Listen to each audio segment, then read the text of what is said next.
Hey, what's up to all my YouTube followers? Eric Wong here. You guys remember me?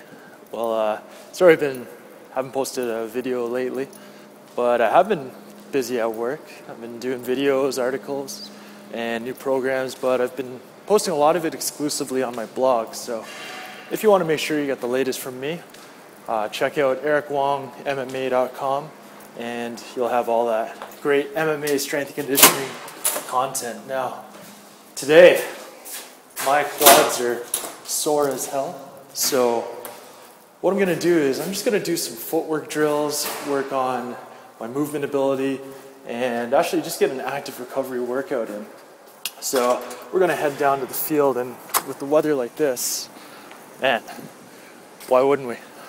So I'm going to ride down to the field. We're going to go through some drills that you can use to improve your footwork, your quickness for mixed martial arts. And I'm going to teach you kind of some of the key points that make these drills most effective. All right, so let's get down to the field. Okay, so we are at the field. Now, a couple of guys that I've learned a lot about quickness from are Kelly Baggett and my bud Alex Morocco. Now, they teach that there are 4 keys to developing quickness, 2 of which I'm going to train today: movement efficiency and stiffness. You can check out more about their approach to developing quickness at superquickfeet.com. I've found that a lot of martial artists, especially the guys who've been lifetime martial artists, have never been exposed to a lot of the drills like these out on the field. And it's unfortunate because they're really great for movement efficiency and general athleticism. There are 3 planes of all human movement: the sagittal, which is movement in this plane; the frontal, which is movement in this plane; and the transverse plane or rotational plane, which is like this. And we're going to train your feet and your ankles to be quick in all 3. Now, the first drill that we're going to go through, we'll train your feet and your ankles in the sagittal and the frontal plane. That is straight ahead and side to side. You can see kind of my setup there. I've got a few cones set up. Didn't have a lot of cones, so got a couple of boxing gloves and a couple of hand wraps. They'll do the job just fine. Use whatever you got. Use your jock strap if you have to.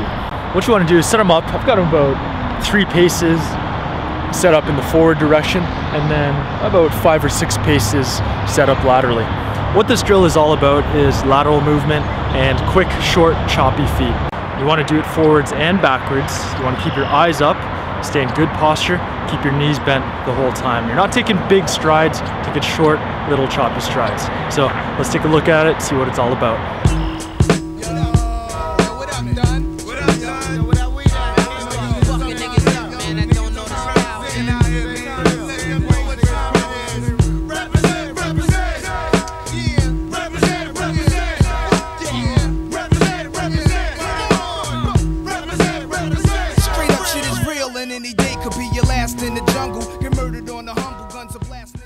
Alright, that's the first drill. Now, when you're doing drills like this to improve your quickness, it's very important that you don't go to fatigue. Don't tire yourself so you're getting sloppy and flat-footed. You're going for quality over quantity. Okay? Now, the next drill that I'm going to work on, I call the spinorama. Any guys who are hockey fans out there, you might remember a guy by the name of Denny Savard, who played for the Chicago Blackhawks, and he used to pull these off all the time. And like I said before, this drill is going to work your transverse or rotational plane of motion. So it's important that you hit your ankles, your feet, your ability to move quickly in all 3 planes of motion. All right, so basically for this one, you set up, you see 4 cones like that in a square. You don't want them too far apart. I think it's about 3 or 4 paces apart. Just a tight little square, because we're not working full speed, max speed. We're working quickness, which is your ability to get off the gun, your first step, and change directions rapidly. So instantly change directions.